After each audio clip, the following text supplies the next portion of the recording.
The biggest players in the American auto industry are sounding the alarm for 2025. Things are tipping towards disaster, and many auto companies are at risk of going under.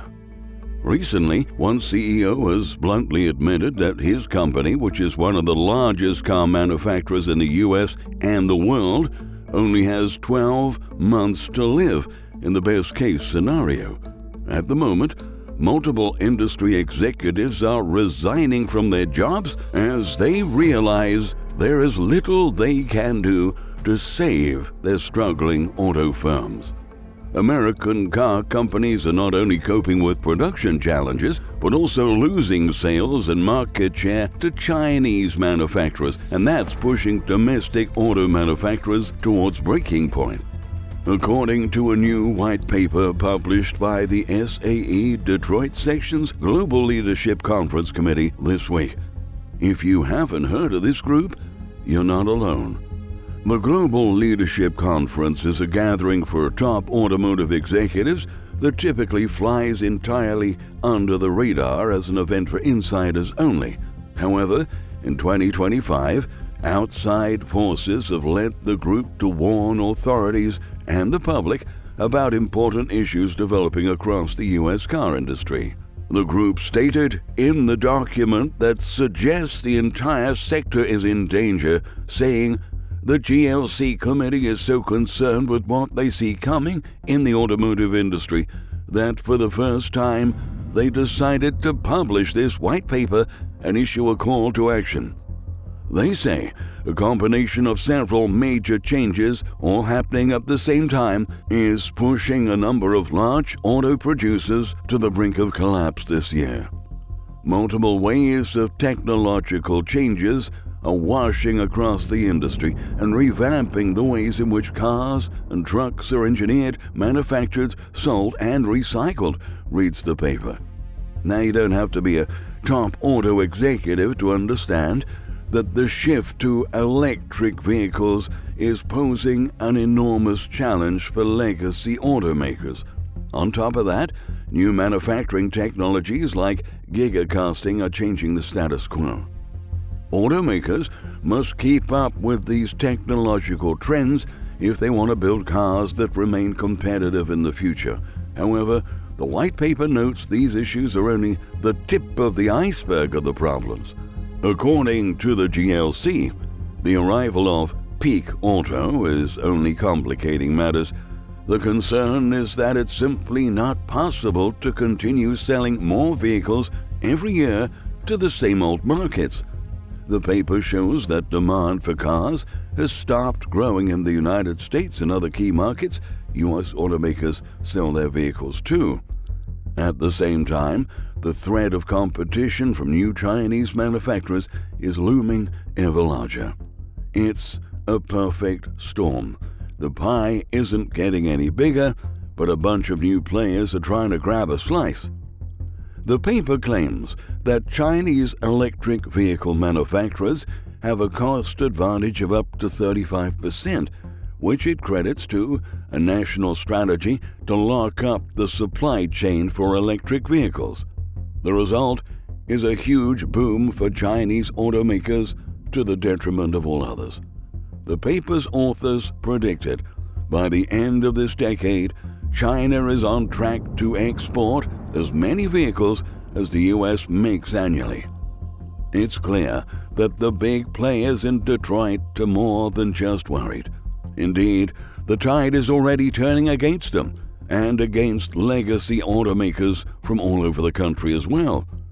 They reported that over the last 5 years, the Detroit 3 automakers lost 6.6% points of global market share to Chinese automakers.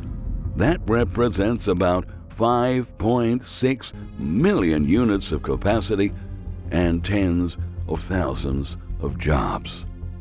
In a global market of 86 million light vehicles annually, each percentage point of share equals 860,000 vehicles, which in turn equals 3 or 4 assembly plants worth of production. Each of those plants have several thousand employees.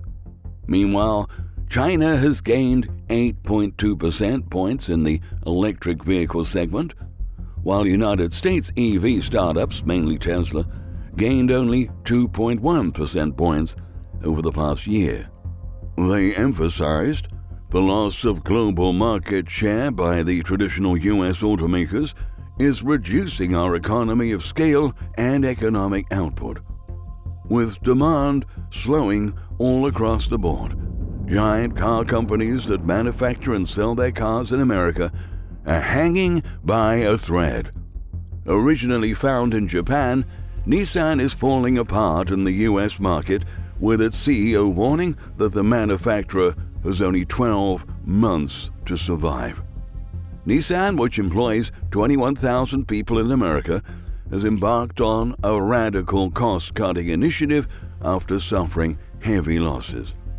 Nissan said last month it would axe 9,000 jobs and 20% of its global manufacturing capacity as it scrambled to reduce costs by $2.6 billion in the 2024 fiscal year amid a sales slump in the U.S., which is its biggest market.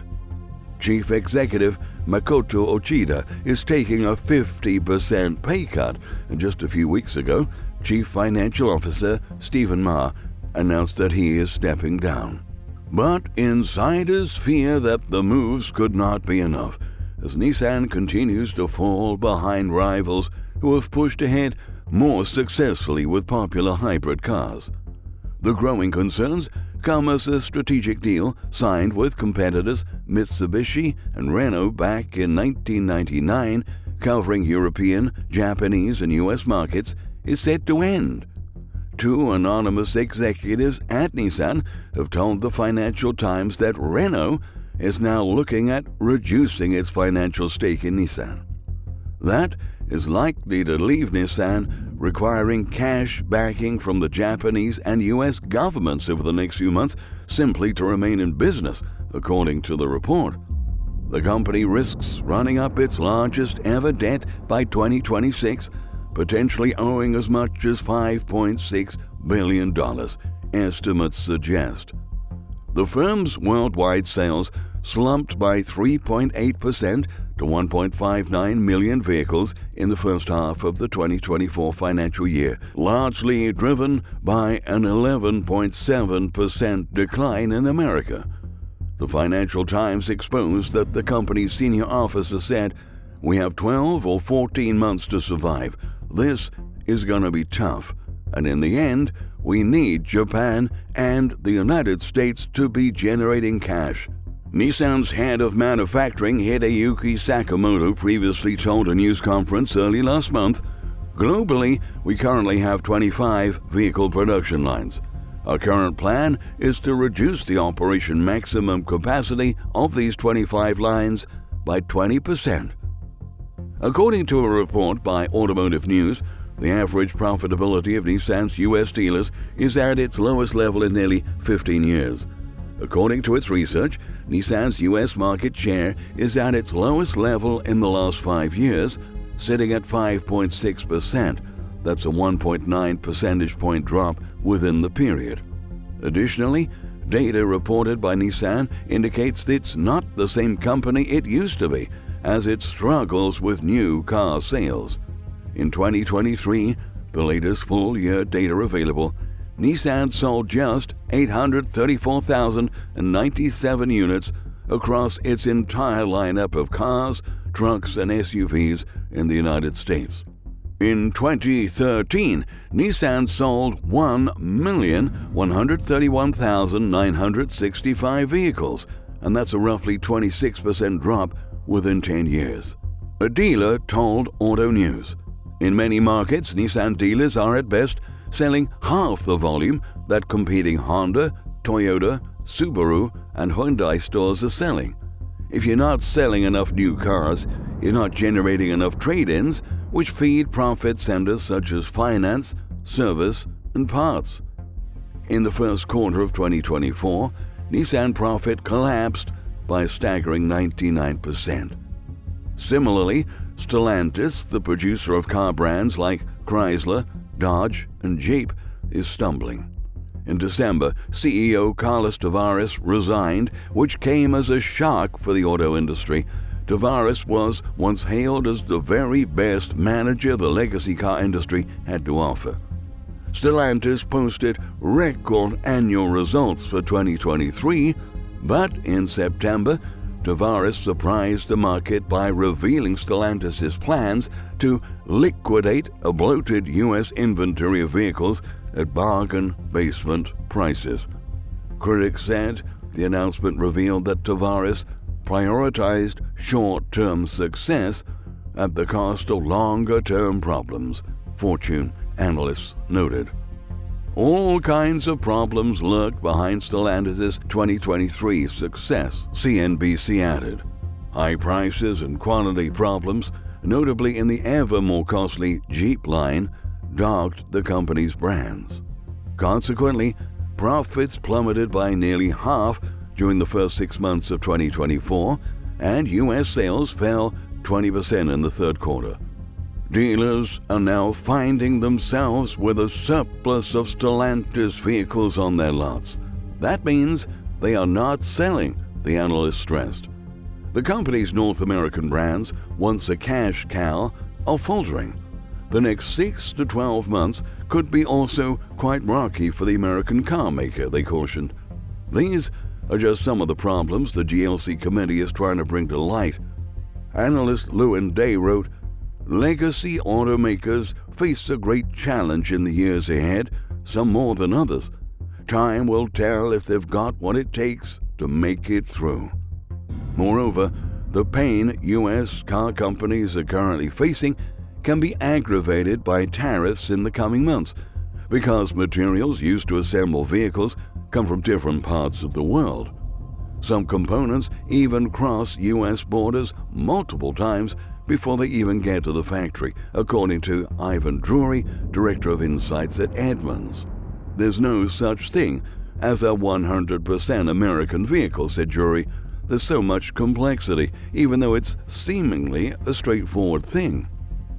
Component tariffs could add $600 to $2,500 per vehicle on parts from Mexico, Canada, and China, according to estimates from Wells Fargo. Prices on vehicles assembled in Mexico and Canada, which account for about 23% of vehicles sold in the U.S., could rise $1,750 to $10,000.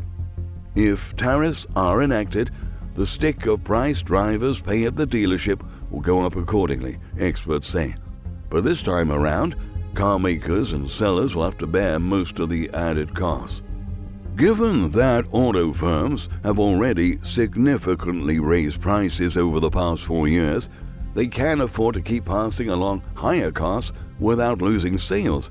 Cars may actually incur more tariffs than other goods because of the industry's unique supply chain. Many parts move back and forth across international borders while the vehicle is built and assembled, experts say. Drury said people don't really know where their vehicle is built and how it's assembled from parts across the entire globe. Take a steering wheel, for instance. Electronic sensors or other parts that go into the steering wheel come to the United States for assembly from countries like Germany, Drury explained. The steering wheel is then sent to Mexico for stitching, only for it to come back to the U.S. to be installed in the vehicle. If tariffs add to the manufacturing cost, automakers can't risk passing on the entire tab to the shopper, Drury highlighted. If you look at how expensive vehicles could get with those tariffs, there's no way they're going to be able to move as many cars out of lots. In other words, companies that are already in poor financial condition could face even deeper financial losses due to the tariffs on imports.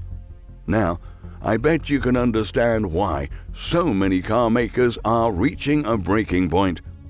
Conditions have drastically changed in the industry, and today's difficult conditions are poised to develop into something far more catastrophic as we enter 2025.